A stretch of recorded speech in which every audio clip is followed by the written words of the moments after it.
زنا صرف ایک جو ہم نا میں نے آج شکر الحمدللہ میں نے ڈیٹ تو ماری لیکن میں نے آج تک زنا نہیں کیا. لوگ کہتے ہیں نا جان لیں کہ زنا آنکھ کا ہوتا ہے, زبان کا ہوتا ہے, ہاتھ کا ہوتا ہے, اور ہر انسان اس سے کچھ نہ کچھ شیئر لے رہا ہوتا ہے. ڈیفینیٹلی الٹیمیٹلی جو فورنیکیشن اور ایڈلٹری کا ایکٹ ہے وہ تو ایک ہے, لیکن اس سے پہلے ہم کتنا ہی زبان سے, آنکھوں سے اور ہاتھوں سے یہ برا عمل کر رہے ہوتے ہیں. ایک میں آپ کو کرائٹیریا بتاؤں اللہ سے محبت کے بارے میں جاننے کا, کہ آپ کے دل میں اللہ سے محبت ہے یا نہیں ہے. یہ دیکھ لیں کہ آپ کی جو پریویسی ہے وہ کس طرح کی ہے.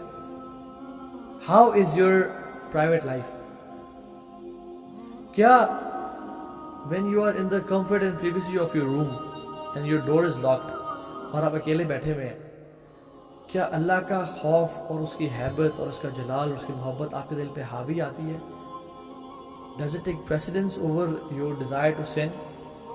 اگر تو اللہ کی محبت غالب آ جاتی ہے اور your desire to sin جو ہے یا کوئی بھی گناہ کام ہے وہ مغلوب ہو جاتا ہے, then الحمدللہ you love اللہ سبحانہ و تعالیٰ and Allah loves you. یہ لٹمس ٹیسٹ ہم لوگوں کے لیے. لیکن جب میں اکیلے میں ہوتا ہوں تو میرے ڈیزائرز غالب آ جاتے ہیں اور مجھے کوئی پرواہ نہیں ہے اللہ تعالیٰ کے ہیبت اور اللہ تعالیٰ کی پریزنس کی, اور کہ مجھے میرا رب دیکھ رہا ہے جو قوت اور مالک و طاقتوں والا ہے, جو مجھے ایک سیکنڈ میں موت دے سکتا ہے. مجھے اس کی کوئی پرواہ نہیں ہے, کوئی اس کی پریزنس کی آ اینڈ ڈگنیٹی نہیں ہے. then I don't love Allah subhanahu wa ta'ala. This is the ultimate fact. Do you want to know اللہ تعالیٰ کہ ہاں آپ کی قدر کتنی ہے؟ لوگ سوال کرتے ہیں کہ یہ بتائیں کہ اللہ تعالیٰ مجھ سے راضی ہے یا نہیں ہے. آپ یہ دیکھیں آپ کے دل میں اللہ کے احکامات کی کتنی قدر ہے. اگر آپ کے دل میں اللہ کے احکامات کی قدر ہے نا تو اللہ کے ہاں بھی آپ کی قدر ہے. لیکن اگر آپ کے دل میں اللہ تعالیٰ کے احکامات کی قدر نہیں ہے and you take them for granted, اور یار چلو دیکھی جائے گی جگر, یہ تو چلتا رہتا ہے اصل کام کی طرف آپ, then اللہ تعالیٰ کے ہاں بھی آپ کی قدر نہیں ہے.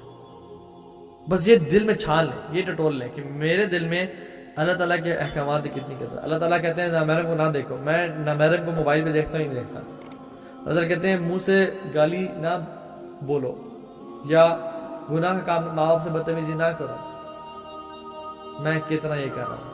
اللہ تعالیٰ کا حکم ہے نماز پڑھو, مردوں کے لیے باجماعت نماز پڑھو. میں عمل کر رہا ہوں یا نہیں کر رہا؟ اگر تو میں کر رہا ہوں دیٹ مینس کہ میرے دل میں اللہ تعالیٰ کی عظمت کی قدر ہے اور اس کے احکامات کی قدر ہے. لیکن اگر میں نہیں کر رہا دس مینس کہ میرے دل میں اس کی قدر نہیں ہے اور پھر اللہ تعالیٰ کے ہاں میری قدر نہیں ہے. جسٹ امیجن یہ جو گناہ ہم کرتے ہیں ہمارے سکنز پہ لکھ لی جائیں. جو گناہ رات کو جو شخص کرتا ہے صبح اس کے ماتھے پہ لکھ دیے جائیں. ہم گناہ کریں گے, ہمیں پتا ہوگا کہ یار کل میں نے صبح باہر جانا ہے, میرے ماتھے پہ تمام گناہ لکھیں گے, میں تو گناہ چھوڑ دوں گا. کیا اللہ تعالیٰ زیادہ حیا کا, اللہ تعالیٰ زیادہ حیا کیا اجر نہیں ہے؟ کیا ہمیں زیادہ حیا اللہ سے اختیار نہیں کرنی چاہیے؟ He deserves more respect and more حیا from us than people. لوگ تو آئیں گے اور چلے جائیں گے. یہ جو ہے نا اکیلے میں private sense, especially fornication, adultery, looking at bad stuff, addictions, یہ نیک اعمال کو کھا پی جاتے ہیں. یہ ہلاک کر دینے والے گناہ ہیں. ایک حدیث سنا کے بعد ختم کرتا ہوں, اور ثوبان رضی اللہ تعالیٰ عنہ کی وہ حدیث ہے کہ اللہ کے نبی صلی اللہ علیہ وسلم فرمایا کہ میں ایسے لوگ جانتا ہوں میری امت میں آئیں گے, یأتون یوم القیامت بحسنات امثال جبال تہامۃ البیضاء, تہامہ پہاڑ کے برابر روشن ان کے نیک اعمال لے کے آئیں گے قیامت کے دن, اتنے بڑے بڑے. تو کیا ہوگا؟ فیجعل اللہ ھباء منثورا, اللہ تعالیٰ ان کو مٹی مٹی کر دیں گے, ریزہ بنا دیں گے. اللہ اکبر. تو صحابہ نے کہا یا رسول اللہ صلی اللہ علیہ وسلم صفہم لنا, ان کی صفات ہمیں بتائیں, ان کے بارے میں ہمیں بتائیں کہ وہ کون لوگ ہیں جو اتنے بڑے لوزرز ہوں گے, اتنے نیک اعمال تو رہے لیکن ان کے اعمال ضائع, کیا وجہ؟ تو اللہ نے فرمایا کہ وہ تمہارے بھائی ہوں گے, وَمِن جِلْدَتِكُمْ, اور تمہارے سکن کلر کے ہوں گے, وَيَأْخُذُونَ كَمَا تَأْخُذُونَ اللَّيْلِ, وہ رات کو اٹھتے ہوں گے جیسا تم رات کو اٹھتے ہو, تہجد کی نمازیں پڑھتے ہوں گے. مطلب ان میں ایک سینس ہوگی دین کی, لیکن کیا ہوگا وَإِذَا خَلَوْا بِمَحَارِمِ اللَّهِ تَعَالَى انتهكوها. جب وہ اکیلے ہوتے ہوں گے تو اللہ تعالیٰ کی حدود کو پامال کرتے ہوں گے. جو کام اللہ تعالیٰ کو پسند نہیں ہے وہ کرتے ہوں گے. جن کاموں سے اللہ تعالیٰ نے روکا ہے لوگوں کے سامنے تو نہیں کیا کہ اکیلے میں بیٹھ کے انہوں نے وہ کام کیا. اللہ تعالیٰ کی برائے کریں گے, اللہ تعالیٰ ان کے تمام اعمال کو برباد کر دیں گے.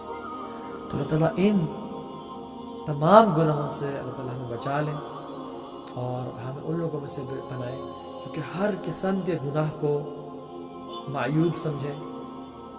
اور sins should be a taboo. گناہ کو نا پبلکلی نہیں کرنا چاہیے کبھی. اللہ کی نے فرمایا کہ کل امت یدخلون الجنہ الا من ابا, میری پوری امت جنت میں داخل ہوگی ایکسیپٹ جو ریفیوز کر دیں گے کہ ہم نے جنت میں نہیں جانا. صحابہ نے کہا رسول اللہ صلی اللہ علیہ وسلم ہمیں سے کون ہے جو جنت میں جانے سے انکار کر دے؟ کون ہے ہمیں سے؟ فرمایا کہ من اطاعنی دخل الجنہ من عصانی فقد ابا, جو میری اطاعت کرے گا وہ جنت میں داخل ہو جائے گا اور جو میری نافرمانی کرے گا تو as if he has said کہ آئی ڈونٹ وانٹ جنہ.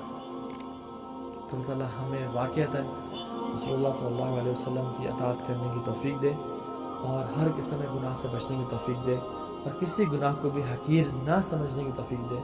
بیکاز لیس صغیرۃ بالاصرار ولیس کبیرۃ بالاستغفار. استغفار سے کبیرہ گناہ کبیرہ نہیں رہتا اور وہ معاف ہو جاتا ہے, اور اصرار کرنے سے صغیرہ گناہ صغیرہ نہیں رہتا, وہ کبیرہ بن جاتا ہے. کیونکہ پہاڑ جو ہے نا کنکروں سے مل کے بنے ہیں اور سمندر بھی قطروں سے مل کے بنا ہوتا ہے.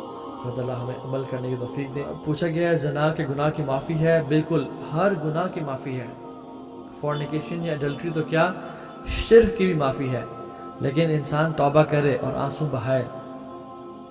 کیا حدیث میں کیا آتا ہے؟ التائب من الذنب کمن لا ذنب لہ. گناہ سے توبہ کرنے والا ایسا ہی ہے جیسے اس نے کبھی گناہ کیا ہی نہیں تھا. اللہ تعالیٰ کہتے ہیں کہ اللہ یرید ان یتوب علیکم, اللہ تعالیٰ خود تو چاہتے ہیں کہ ہمیں معاف کر دیں. تم قدم تو بڑھاؤ, تم میری طرف چل کے تو آؤ, میں دوڑ کے آؤں گا. تم آؤ تو صحیح. پھر دیکھو میری ربک الغفور ذو الرحمہ, تمہارا جو رب ہے نا وہ بہت غفور ہے اور بہت رحمت والا ہے. اللہ تعالیٰ خود حدیث میں کیا آتا ہے, اللہ کے نبی فرماتے ہیں اللہم انک عفو تحب العفو, means you love to forgive. اور جو عفو ہے نا, غفار اور عفو میں بڑا فرق ہے. غفار کا مطلب یہ ہے کہ اللہ تعالیٰ ان گناہوں کے ایول ایفیکٹس سے ہمیں بچا لیتے ہیں لیکن they are still there. لیکن عفو کا مطلب یہ ہے کہ اللہ تعالیٰ ریموو کر دیتے ہیں گناہوں کو نام اعمال سے, حتیٰ کہ علماء سے کہ فرشتوں کی میموری میں سے بھی ان کو بھلا دیتے ہیں کہ یہ گناہ کبھی اس انسان نے کیا بھی نہیں کیا تھا. تو یہ ہے العفو. جیسے کوئی شخص چلا نا اور پیچھے سے آپ اس کے فٹ سٹیپس بھی مٹا دیں تو وہ گناہوں کو بھی مٹا دی جاتے ہیں. کیونکہ غفار کا مطلب ہے کہ گناہ آر اسٹل دیئر, لیکن اللہ تعالیٰ نے ان کو معاف کر دیا. وہ آپ سے اکاؤنٹیبلٹی نہیں کریں گے, وہ گناہ کے ایول اثرات آپ پہ اس دنیا میں آخرت میں نہیں ہوں گے, لیکن they still there. It's possible کہ آپ ان کو دیکھ کے قیامت دن شرمندہ ہوں اور شرمائیں اللہ تعالیٰ سے, ٹھیک ہے. لیکن عفو کا مطلب یہ ہے کہ اللہ تعالیٰ سرے سے ہی گناہوں کو مٹا دیتے ہیں, and he loves to forgive.